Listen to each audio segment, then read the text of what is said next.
สวัสดีนะมารีวิวเป็นลม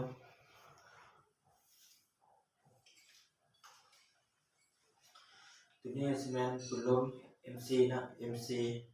กล้องซีเมนต์กล้อง Discovery นะขนาดของกล้องแมน3-12x42นะ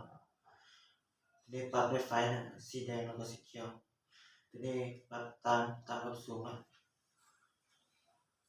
ตัวนี้ปรับเบื้องซ้ายเบื้องขวาตัวนี้ปรับระยะกันยิงนะระยะกันยิงวาล์วแมนวาล์วปั๊มนอกนะวาล์วปั๊มนอกแล้วก็ทางคาร์บอนอ่ะทาง 0.5 ทางใหญ่อ่ะเราจะเป็นเราเล็กนะมันเป็นเราท้องแล้วก็12เกี่ยวมันนะแล้วก็ดาว50 เซนอ่ะดาว50 เซนมันจะมีบ้างใส่ลูกปืนนะบ้างใส่ลูกปืนถ้าคนใดสนใจแล้วก็ติดต่อได้นะมีเก็บไปทางพร้อม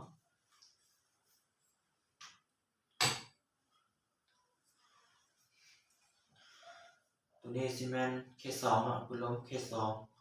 กล้อง Discovery นะขนาดของกล้องมัน3-12x42อ่ะปลั๊กไฟสีแดงสีเขียวนะระยะกันยิงอ่ะระยะกันยิงวาล์วกับซีเมนต์วาล์วปรับนอกคือกันทางคาร์บอนคือกันนะทาง 0.5 เราเล็กนะยาว50 เซนอ่ะมีบ้างสรุปปืนนึงกันนะ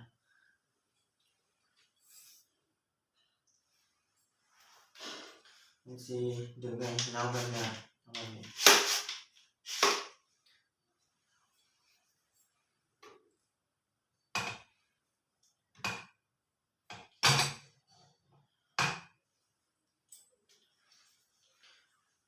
ตัวนี้ก็แมนปืนลม K2 นะ K2 คือกันก็เป็นกล้อง Discovery นะขนาดของกล้องแมน3-12x42นะวาล์วที่มันวาล์วปั๊มไหนนะตัวนี้ K2 นี่มันสตาร์วาล์วปั๊มไหนตัวนี้ทางมันทางคำว่านะทาง 0.5 นะทาง 0.5 เราก็เป็นเราเล็กนะเกี่ยวของมันเป็น12เกี่ยวนะแล้วก็ยาว50 เซนถ้าใครสนใจแล้วก็ติดต่อได้นะมีเก็บเป็นทางพร้อมดูไม่ไหมนะหาประกอบได้นะมารีวิว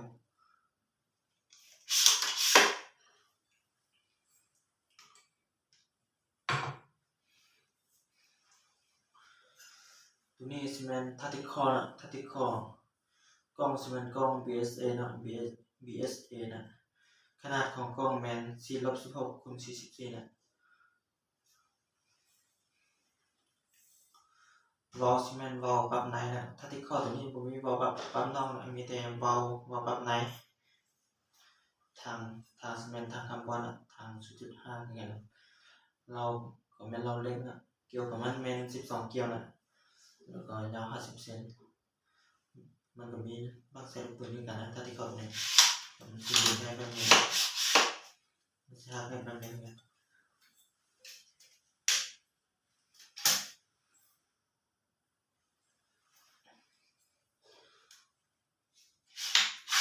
ปืนใหม่ๆนะหาประกอบได้